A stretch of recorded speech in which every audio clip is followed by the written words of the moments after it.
Hi everyone, welcome to our webinar today. The topic for this webinar is Valuing Resilience, Exploring the Role of Solar+Storage in Grid Outages. This webinar is being presented by Clean Energy Group's Resilient Power Project, and we have with us several excellent guest speakers from NREL. Before I pass it over to them, I'd like to go over a few quick housekeeping notes.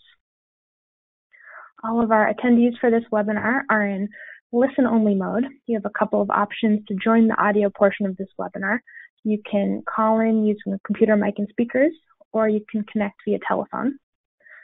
A very important note, we ask that you please submit your questions as you think of them by typing them into the question box on the webinar console and hitting send. We will be reading through your questions as they come in, and we will answer as many as we can as time allows at the end of the webinar. We're hoping to save about 15 to 20 minutes for a Q&A. So do type your questions in when you think of them. Don't wait until the very end. Another note, this webinar is being recorded. We will send you an email within probably about 24, 48 hours with a link to the webinar recording, and we'll also be posting them on our website at resilient-power.org. So with that out of the way, I would like to pass it over to our host for this webinar, Seth Mullendore. Seth is a Vice President and Project Director here at Clean Energy Group, and he is going to get us started. Thank you very much, Sam, and thank you to everyone for joining us today. Just wanted to give you a little bit of background about who we are at Clean Energy Group. We are a nonprofit organization. We've been around for about 20 years now. Clean Energy Group is funded exclusively by a foundation.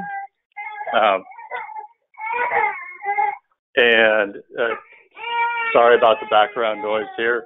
For those of you in the Northeast, we've gotten quite a lot of snow, and I am at home with a small child today moderating the webinar. So pardon any background noise, but the situation is under control here. So Clean Energy Group is a national nonprofit. We work on all aspects of clean energy. We also have a sister organization called Clean Energy States Alliance that is a membership organization of the state energy agencies largely.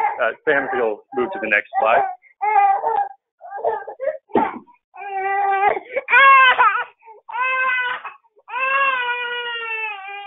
Sam, could you take over for a minute?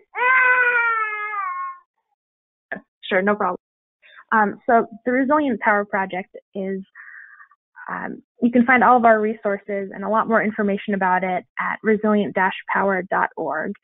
That's where all of the reports that you see on your screen are located, as well as our newsletters. We have two newsletters, a weekly one about solar and storage updates, and a monthly one with a lot more detailed info about what's going on around the country. Those are on our website, as well as all of our webinar recordings, as I mentioned at the beginning. So the Resilient Power Project, our goals are to increase public and private investment in clean and resilient power systems, to engage city officials to develop resilient power policies and programs. We especially focus on protecting low-income and other vulnerable communities. They can be especially hard hit by the effects of climate change and power outages, and resilient power can be hugely helpful to those communities. So we focus a lot on that. And in that vein, we also focus on providing resilient power options to affordable housing and critical public facilities. We also advocate for state and federal supportive policies and programs, and we do provide some technical assistance for pre-development costs to help agencies and project developers get deals done.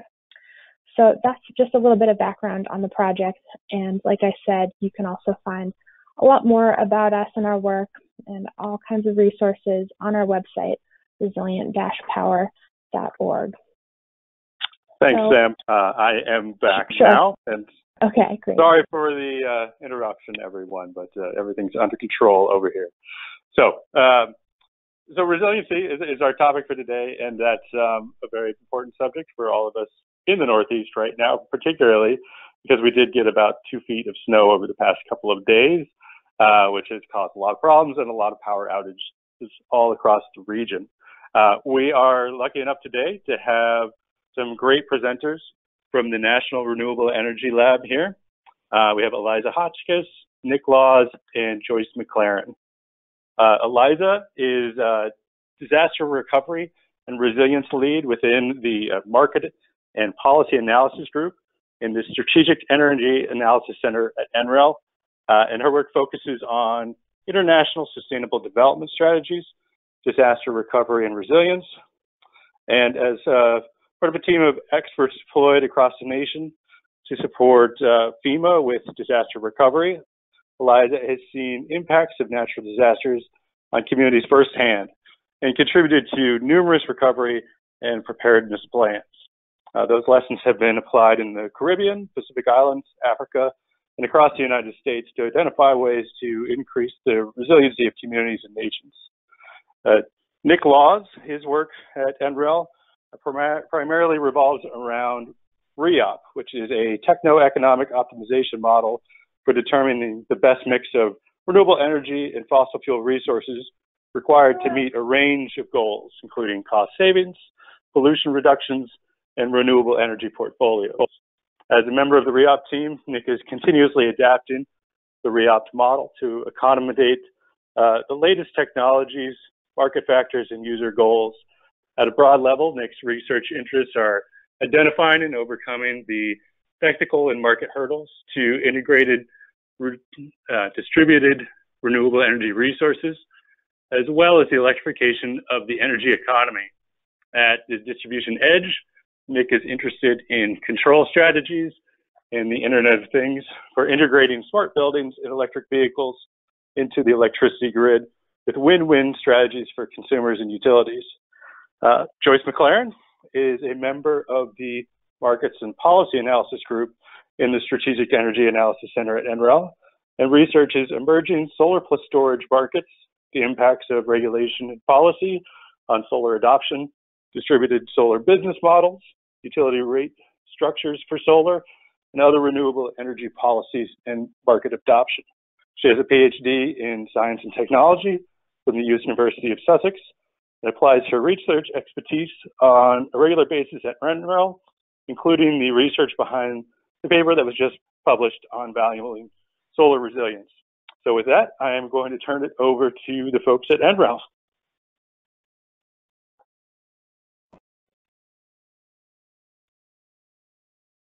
Great, thanks, Seth. I will just do a quick check to make sure that you can all hear me on the phone. We can hear you. Excellent, thanks, Sam. Well, hello to everyone who's joined us today. It's great to see that there's so much interest in this topic. My name is Eliza Hotchkiss, and I'm joined today, as Seth mentioned, by both Nick Laws and Joyce McLaren from NREL.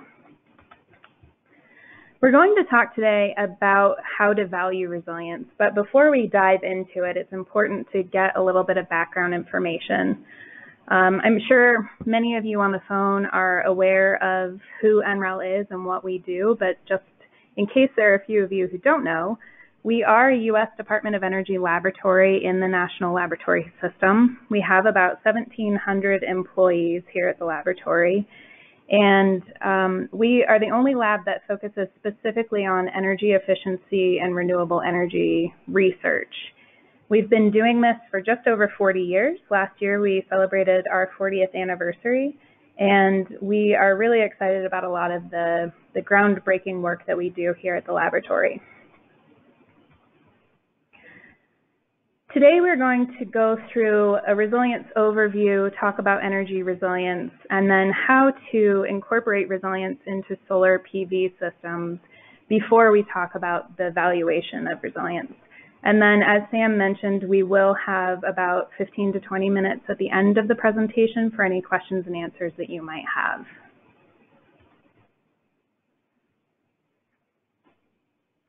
Before we talk about resilience, we always start with our definition of resilience because, as many of you probably know, there are numerous definitions that are used, and it's a really hot topic, so it's kind of just bandied about, and people often don't have a common definition. The way that we define resilience is the ability to anticipate, prepare for, and adapt to changing conditions, and withstand, respond to, and recover rapidly from disruptions through adaptable and holistic planning and technical solutions. And the reason that we incorporate the holistic planning and technical solutions is because we are an energy efficiency and renewable energy laboratory. So the work that we do is slightly different from some other organizations that look at resilience. And I'll talk a little bit more about the work that we have been doing in this space just to give you some context. This slide was created by one of our coworkers named Lisa Myers, who's in our site operations. And we undertook a resilience assessment of our own campus here in Colorado. And we looked at the potential impacts that could cause any sort of disruption to our electricity supply or our water supplies, and then analyzed the probability of those potential threats or impacts occurring. And we used those results to create a risk assessment matrix to really help highlight where those vulnerabilities might be. And that risk assessment matrix was used to rank those threats and vulnerabilities so that we could come up with some targeted resilience strategies. And the reason that we undertook this activity was to really understand if there's a common methodology to resilience and how it can be applied to the other work that we're doing here at the laboratory. We do a lot of work with state, local, and federal, as well as tribal organizations and international governments on resilience planning. So applying the methodology here on our campus highlighted where there are some strategies or solutions that can be applied more broadly. One of the things that we've been finding with resilience planning is that goal setting is one of the very first and most important activities in this process. We want to know what we are planning to become resilient to and for how long. And the reason for that is that the technological solutions and the process-oriented solutions vary depending on what the goals are. And so I'll talk about that in a little bit.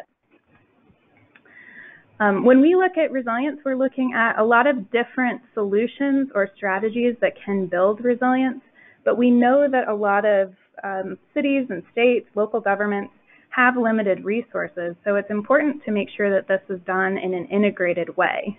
So if there are a multiple set or array of solutions that are being considered for resilience planning, we look at how different projects can be lumped together so that resources are being maximized and utilized in an efficient way. Because we are focused primarily on energy resilience, one of the first key pieces to energy resilience is understanding what energy needs are.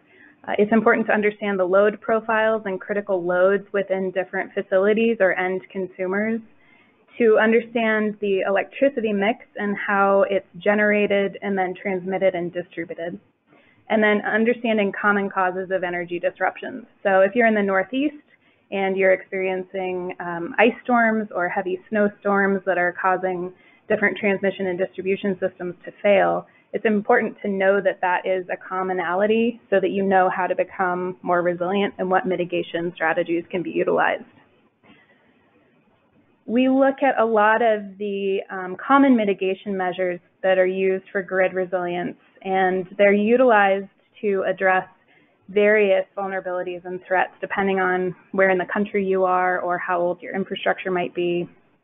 But some of the common mitigation measures are shown on this slide, and they are undergrounding critical lines, lines that might feed a hospital or a wastewater treatment plant, utilizing demand-side energy efficiency. If you can have energy efficiency integrated into a building so that you're using as little energy as possible and still able to maintain comfortable thresholds within a building, that can be a really great mitigation measure. Diversifying the generation resources, and then deploying distribution generation, looking at things like distributed photovoltaics, microgrids, incorporating batteries or flywheels, whatever it might be, in terms of energy storage solutions, and then smart grid controls. And all of these mitigation measures are deployed in tandem so that we're not focusing on just one specific measure at any one point. But today we're going to focus specifically on solar PV and resilience. And hopefully those of you in the Northeast are not experiencing this at the moment, but this is a well-known image of the Manhattan skyline after Hurricane Sandy. And we're used to seeing the city lights all lit up without any sort of black locations or outages. And unfortunately, Hurricane Sandy was a storm that was pretty significant.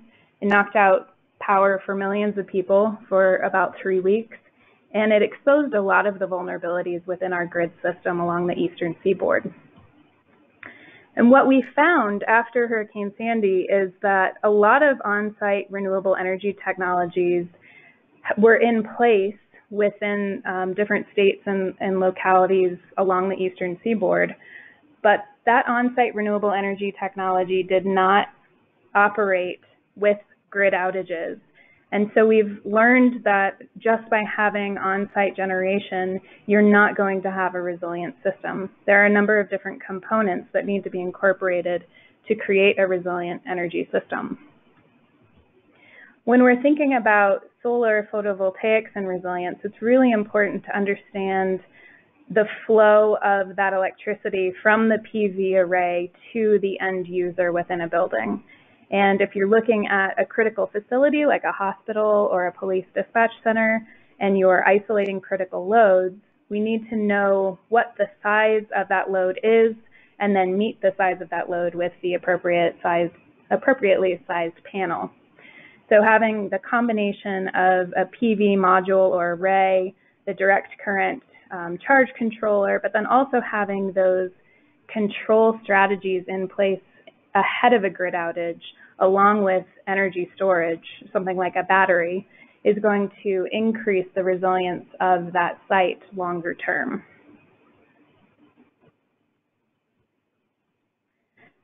That's just a little bit of a background in terms of the work that we have been doing, the research that we've been doing. And it's important to note that the experiences that we've been having on the ground working with different states and local governments has been guiding the research that we've been doing here at the laboratory. And we're currently doing more research on how to value resilience. So taking all of the components that I just mentioned and then placing either a metric for resilience or a dollar amount to the value of that is really important. And Nick Laws from NREL is on the line, and he's going to talk more about how to value resilience. Thanks, Eliza. So this is Nick Laws, and I'm going to talk about how you might come up with an actual value of resilience. It's a very difficult task, and I can say that there isn't a definite answer right now. I mean, generally the answer is it depends.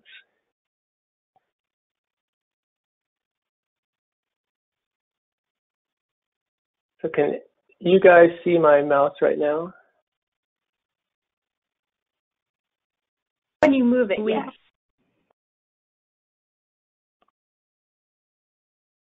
There we go.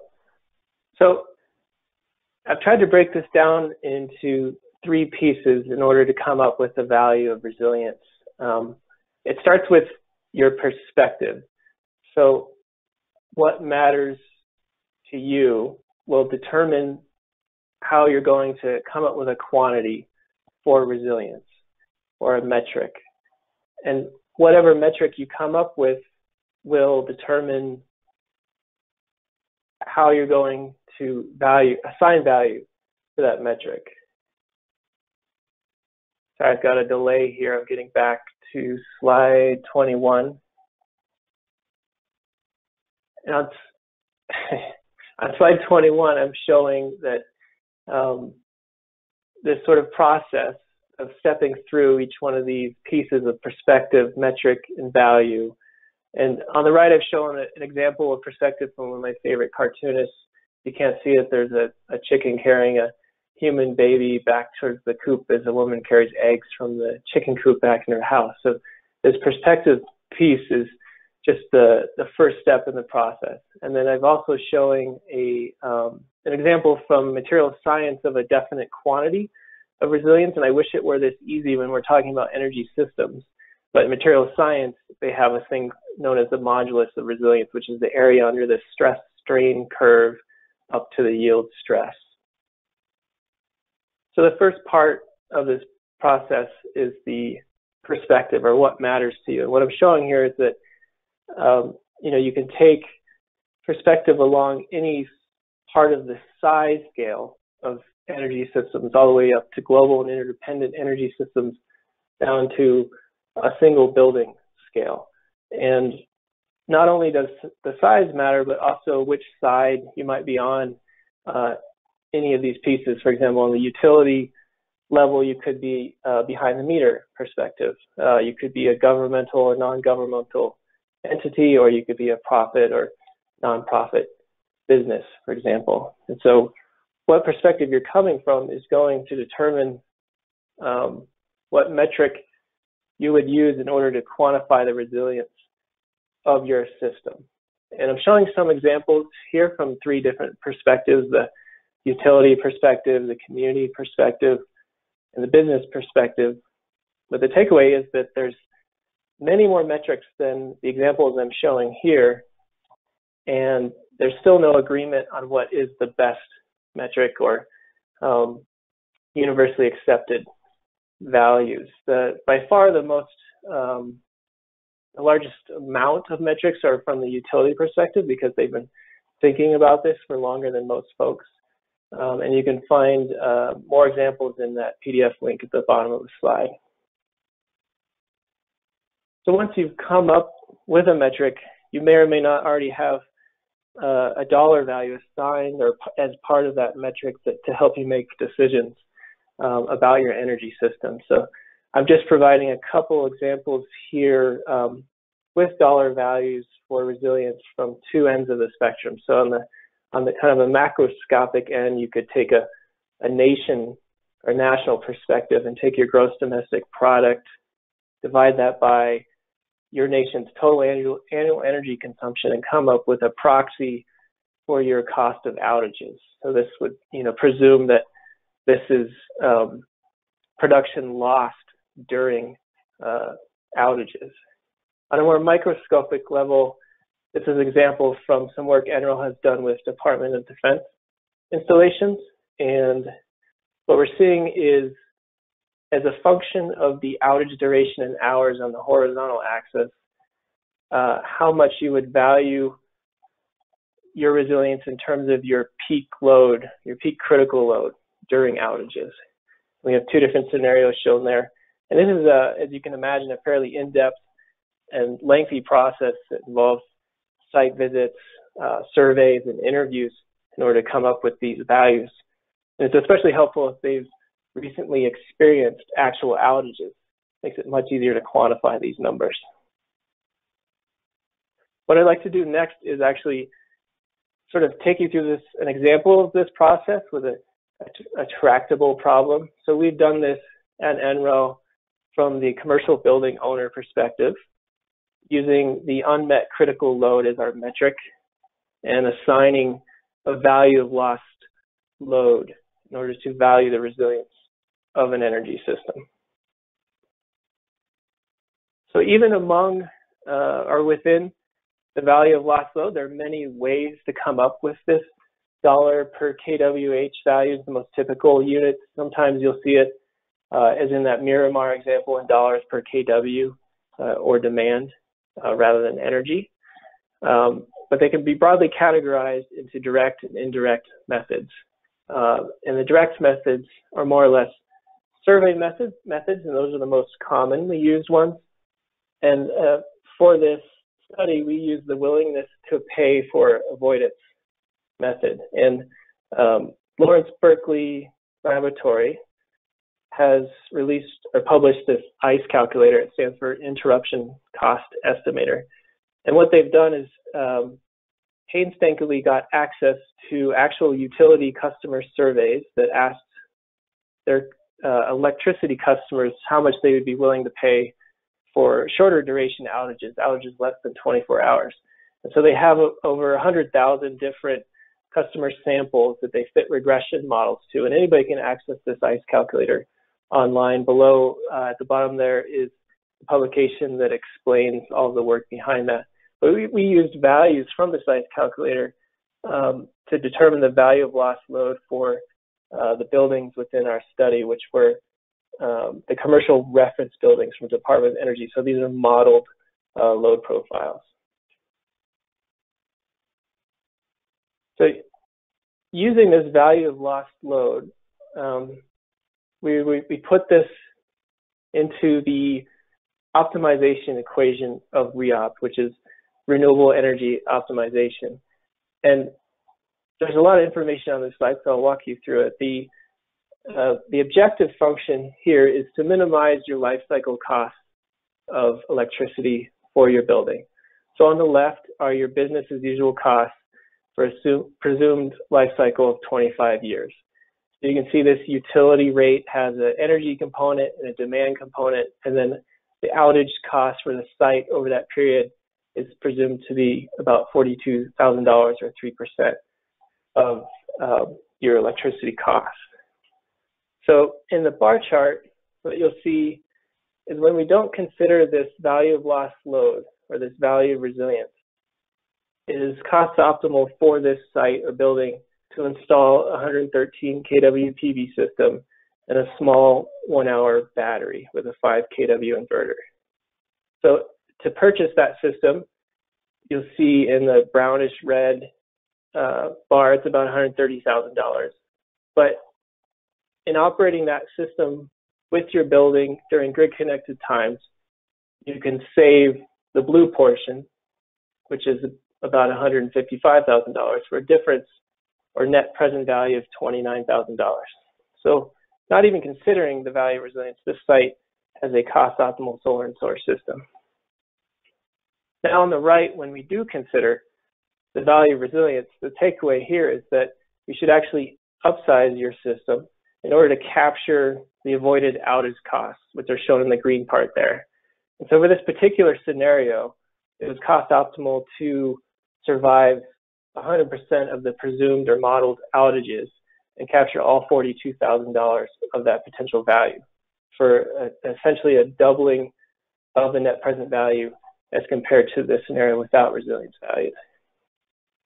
Note here that net present value, which is the difference between the benefits and costs, does not include the additional hardware and labor to add the ability of your system to island from the grid. And we did that intentionally in order to bound the space, because there isn't any good rules of thumb for coming up with how much it will cost to island your system. It can vary widely. So if it is more than $58,000 to install the additional hardware to island your solar and storage system, say it's $60,000, right?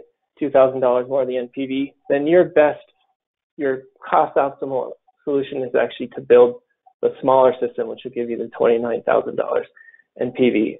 And because these systems are cost optimal, if you were to build in either of these scenarios any system larger or smaller than what's shown as the optimal solution, your net present value would be less than what's shown here. These are absolutely optimal, in a modeling sense, right?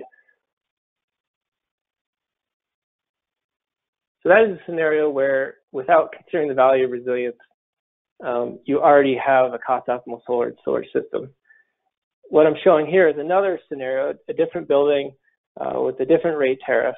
So you see the business as usual cost breakdown with a less of a demand charge component. A smaller percentage is the outage cost, but a larger dollar value. So this total 25-year lifecycle cost is about $3 million for electricity, taking into account the cost of outages. But when you don't consider the value of resilience, you should not purchase a solar and storage system for this building. However, when you do consider the value of resilience, which is, as I say, we're counting as the value of lost loads, so the unmet load during outages, you should build this 363 kW PV system with a approximately less than 2-hour battery to capture about $50,000 of net present value. And interesting for this particular site, it's the optimal solution actually only survives 70% of the presumed outage periods. So it's saying that you should absorb, 30% of those outages. Actually, your best savings can be achieved by just absorbing those outage costs 30% of the time, but surviving 70% of the time.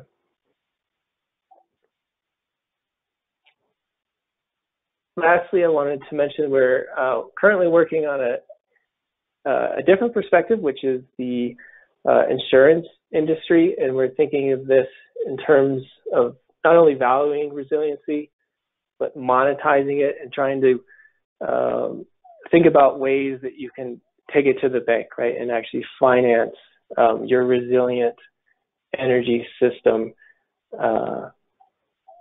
in the future. So that there's not a lot, we're sort of trying to direct the industry to think about these important factors in resilient energy systems. And with that, I'll turn it back over to Seth, and I think we can open it up for questions. Okay, great. Thank you, everyone.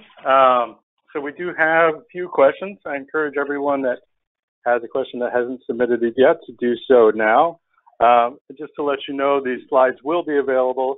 We'll send them around after the webinar shortly, usually within the day.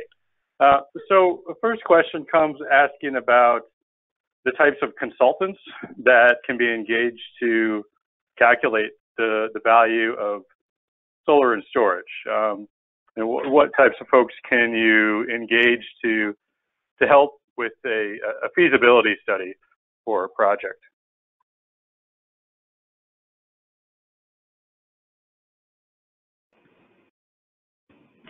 Thanks, Seth. This is Eliza, and can I just confirm that you can hear me? Yep, we sure can. Thanks. Excellent. All right. So we do have a number of technical experts at the laboratory who can provide technical assistance for conducting feasibility studies or assisting with sizing of loads.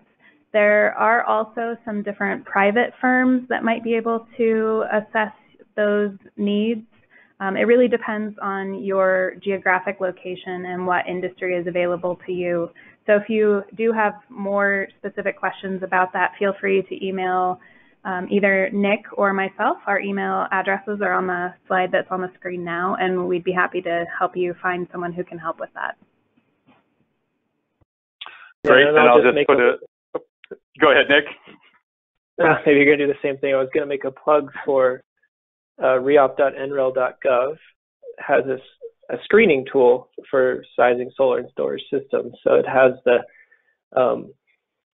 we call it Reop Lite. So it has some of the capabilities of our in-house model, which I was showing results from before, where you can upload your site load profile, choose your utility rate, and there's lots of other inputs you can play with. We have default values there, but you can get back sort of a high-level answer of what could be your potentially solar and storage system capacities.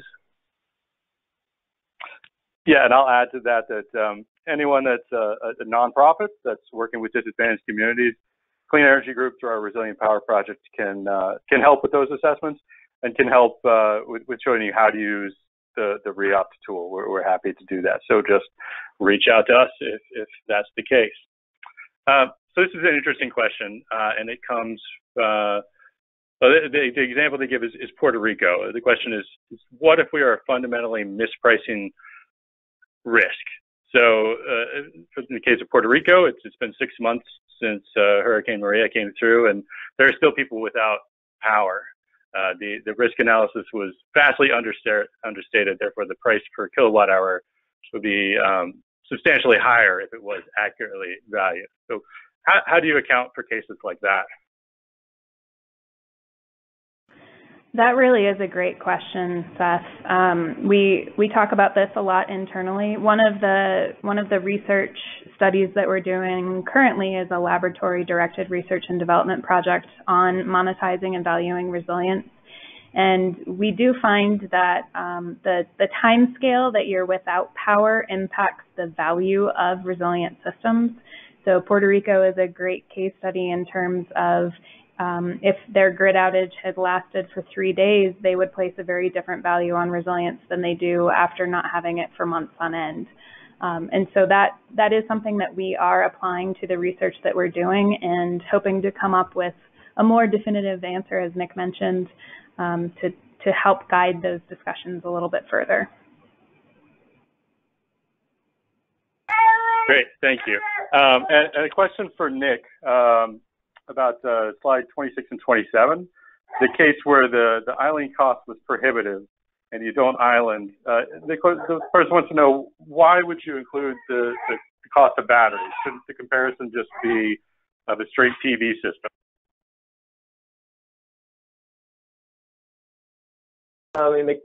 So I guess I don't quite understand the question. So you're thinking of seeing the added resilience value of PV only?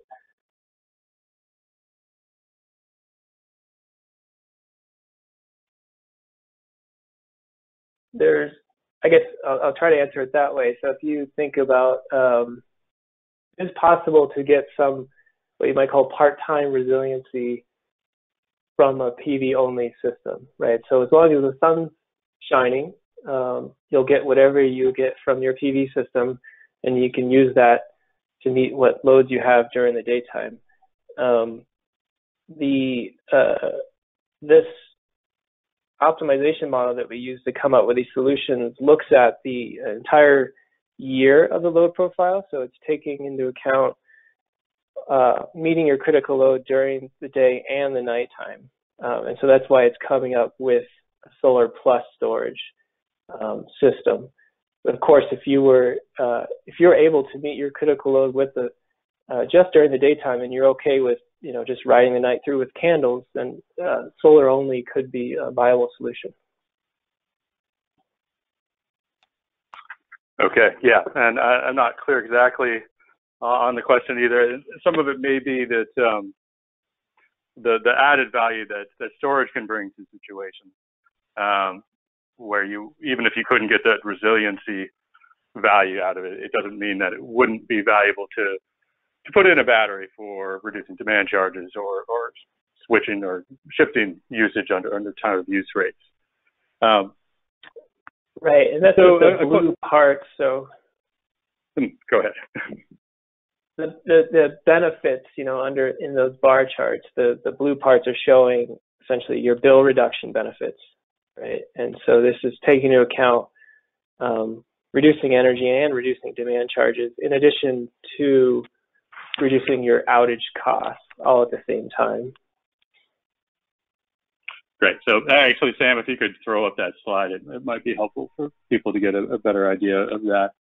I'll move on to another question. Question about the efforts to value resiliency through the insurance industry. Can you briefly talk about that or expand on that effort?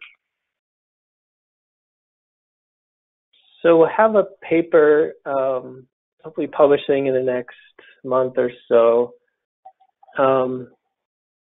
Lars Lascelles has sort of led that charge here at the lab, and I'm trying to, basically what we've done is we partnered with a catastrophe modeling firm in order to look at the opportunity, the market opportunity for the insurance industry under the hypothetical scenario if they had sort of offered insurance plans to Manhattan during a Superstorm Sandy type event.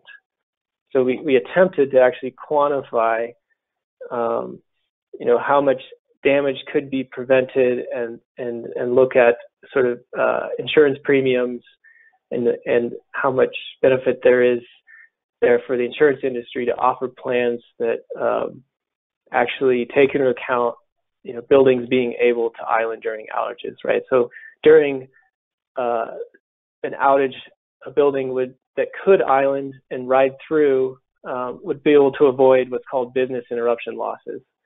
As you can imagine, that also has a very wide spectrum, from an ice cream shop that loses all of their products to the New York Stock Exchange, for example.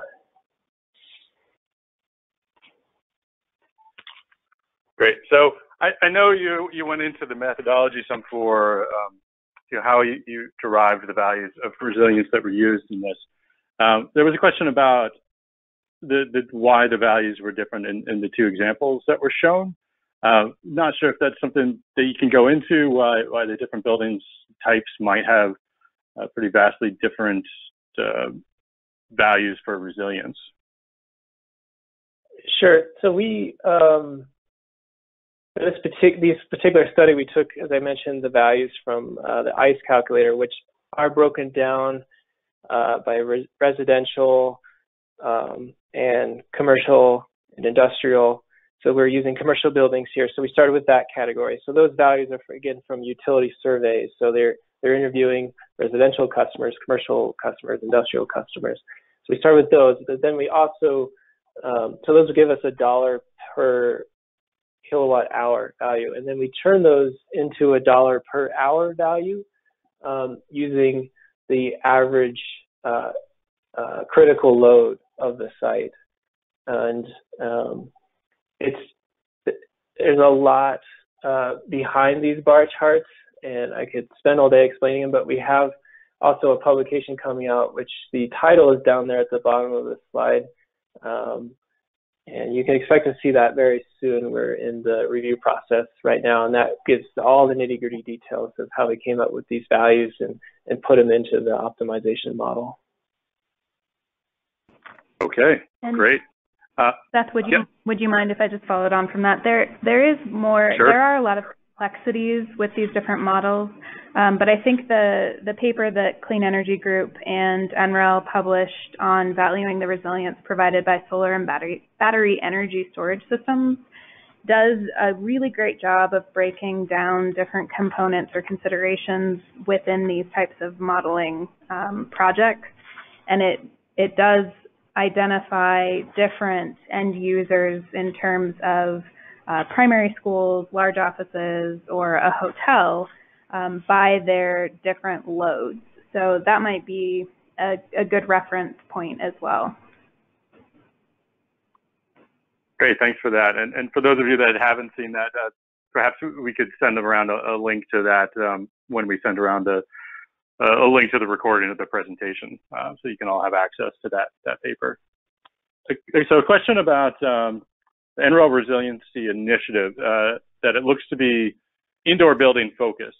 Have there been any efforts by NREL or others to look at outdoor resiliency? So something like solar LED lighting for municipalities and government installations for improved public safety in emergency situations?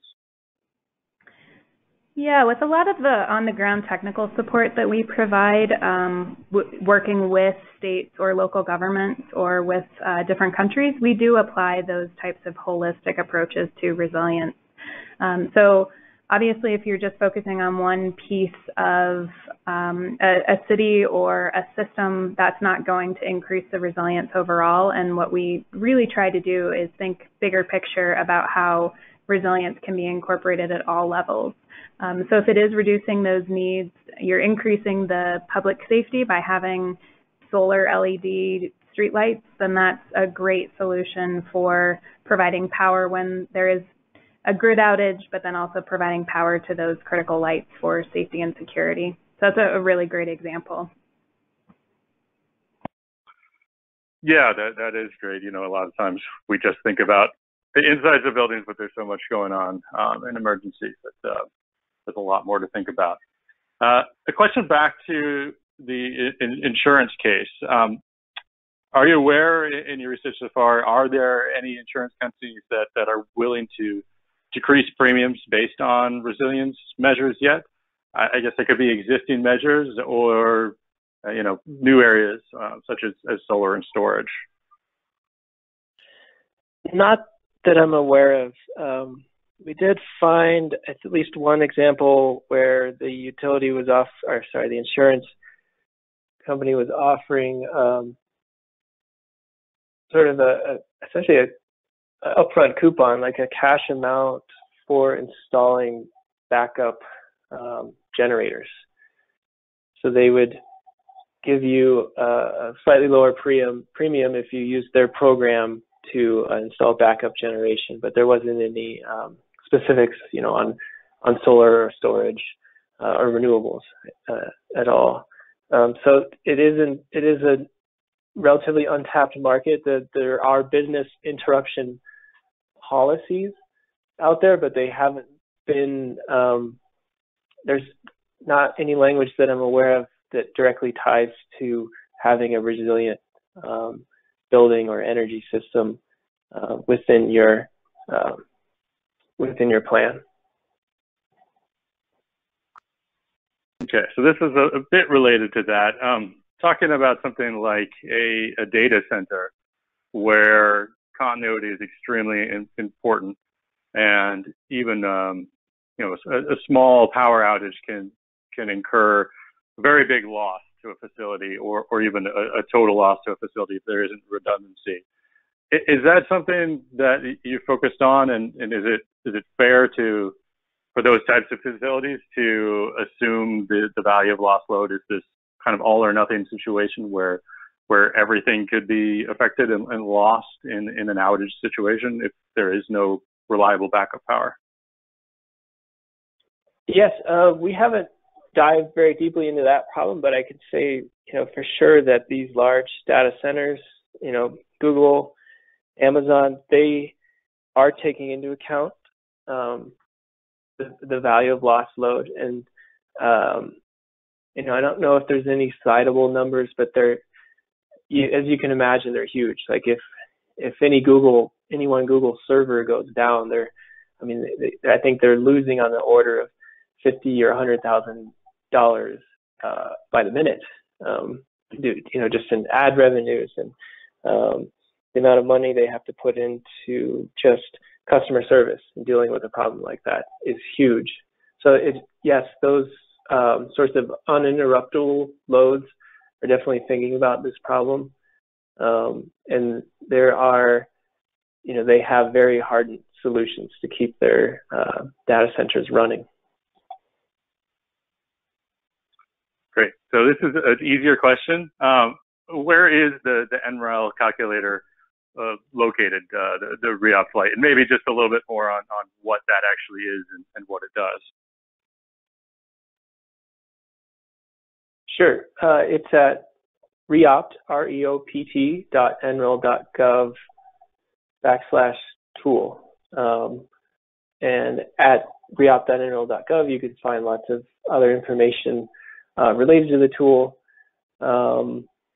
And what the tool does is cost-optimally size solar and storage systems for commercial buildings. So you can upload your own load profile, or you can use these built-in modeled load profiles. So if you were to go to that site, you'd see in the drop-down menu some of those load profile types that Eliza mentioned, like a hospital, an apartment building, an office building.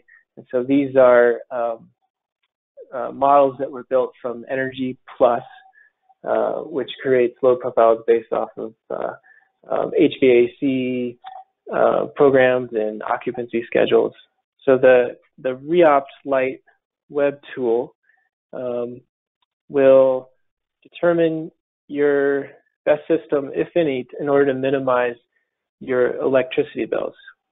Now, recently, in partnership with the Clean Energy Group, we have been adding some resilience capabilities to the tool. So you can model a specific outage period within your load profile. So you can say that I want to have an outage occur on March 13th at 10 a.m. until the next day at 10 a.m. And then the model will be forced to meet the load without the utility grid during that period. And I think, Seth, are there any other important capabilities you want to note there around resilience? No, I mean, there's more coming to the tool. I think is a good thing to note that actually we just talked yesterday about some of the new functionalities that are going to be added to on the resilience side, and so it'll have a lot more functionality. But Nick, in the next coming few months, right? Mm-hmm. Yep, and it's tied to the NREL utility rate database as well. So currently, you can, if you essentially you enter your location, but your city, state, and then it auto-populates your options for utility rates that are within the database. So you can, if you have one of your utility bills, look up that number. I'm on the SC9 rate, and you can select that. And then you can also play with all the financial parameters. You can change the cost of the systems. You can change the analysis period. So it's important to remember this isn't just thinking about 1 year. It looks at the life cycle of the system. So it's determining how much you could save over the presumed lifetime of your solar system. If you are modeling a battery, it would assume you have to replace the battery after 10 years as the default value, but you can change that too.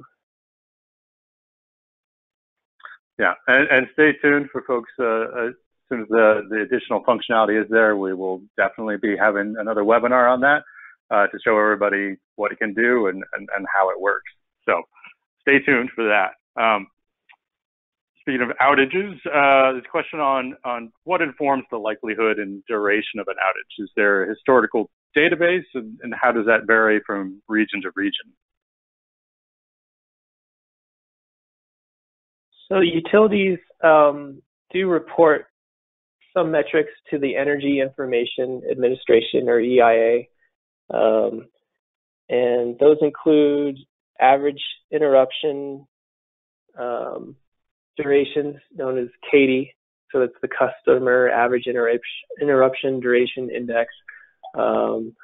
There's also, so these are all pretty much reliability metrics. So they have also the SAFE metric, which is the frequency of interruptions for their customers.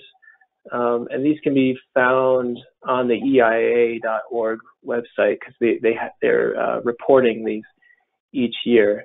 So that's where most people start, are those reliability metrics. But as far as I mentioned, resilience metrics, it's still sort of being defined.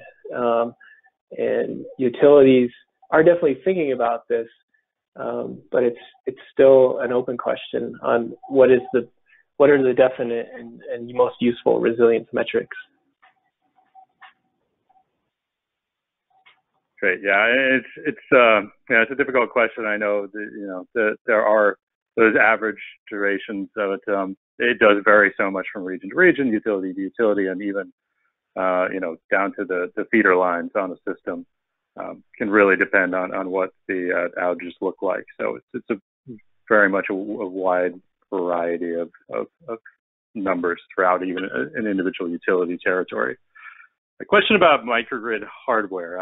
This came up that the calculations have to take into account the additional cost of the system being able to island. Just a question about the components that are involved in a microgrid system that wouldn't be in simply a grid-connected system. The questioner wants to know, wouldn't they have similar components? And can you describe examples of different components that the islanded system would need to have that would add extra cost to the equation? Sure. So at the smallest, simplest level to think about it is just a single home. And currently, the way most PV systems are installed is they are tied to an AC inverter. And so as soon as that AC inverter gets or loses, I should say, the signal from the grid, which is typically, I think, off of the 60 hertz signal. When it loses that signal, it automatically disconnects your PV inverter. And this is to protect utility workers. When there are outages, they don't want a solar system still pushing power onto lines that they think are disconnected from the macro grid, if you will. So in order to island a home, you have to replace that inverter, which would automatically shut off your PV system with something else.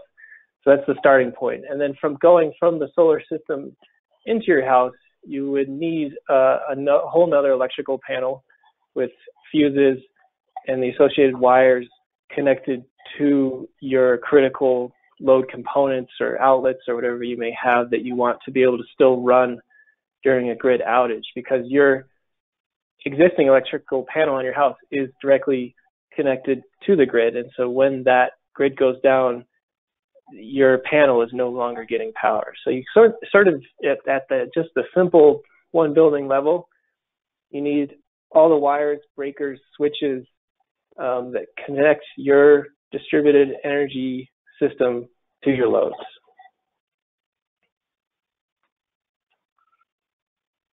Yeah, that's great. So, I think a key point here is that often these resilient systems, depending on what they're designed to do, are not going to be backing up the whole building load in many cases, particularly if you're talking about just solar and storage backing up the system. It'll be some subset of those loads. So having the critical loads isolated in their own panel that can be then disconnected in an island is an important part of that equation, which that actually leads us into another question that we had. Someone was wondering, how does 100 kilowatt plus of solar along with a 6 kilowatt hour of batteries provide resilience? Is this designed to cover the entire building load during an outage? Because it seems like a pretty small battery capacity. So it sounds like they're naming the system from, let's see, slide 26. And that was actually, so the 113 kW, 6 kilowatt hour battery system was actually not the resilient one. That was the one that was sized for just essentially utility bill reduction, right? So that is your cost optimal capacities for reducing your energy and demand charges from the utility. When you do consider the value of resilience, your batteries increase to almost an 80 kilowatt hour battery in order to ride through these outages. And the outages that we're modeling here are actually using those utility statistics that I mentioned earlier. So for this particular, I think it was in California, utility service area, the average outage duration was less than 3 hours, right? So you only need to ride through a couple hours of outage. And so this 80 kilowatt hour battery plus this PV system is able to ride through those shorter duration outages, right? So we're not talking about a Puerto Rico scenario. Yeah, and so speaking of extreme scenarios, this question just came in, but I think it's a good one to consider. It's what about when we're talking about the value, the risk of life and death, when the having access to power could mean the difference between people surviving or not surviving. We've seen this happen again and again. Like I say, in Hurricane Irma, there was a nursing home that didn't have power to some of its cooling systems, and some people there died because of overheating. So how do facilities price that into the value of resiliency equations?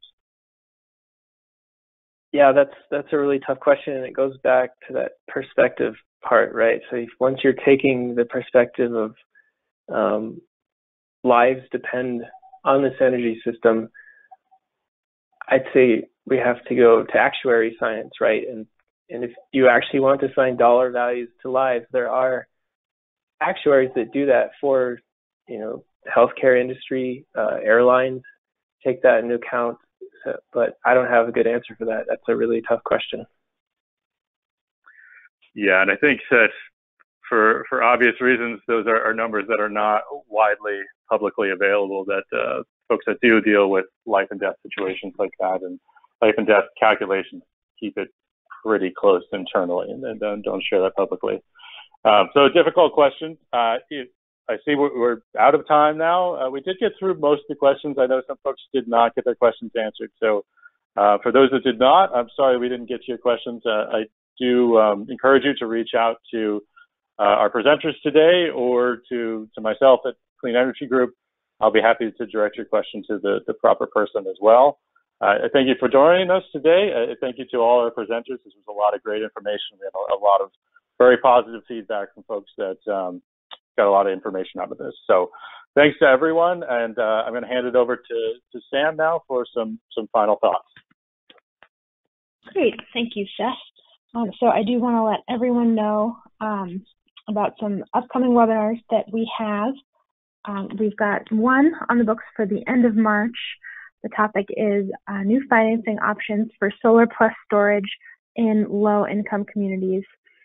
And we have a couple of other webinars related to energy storage in the works, so stay tuned. You can find info about all of these webinars on our website at cleanegroup.org/webinars.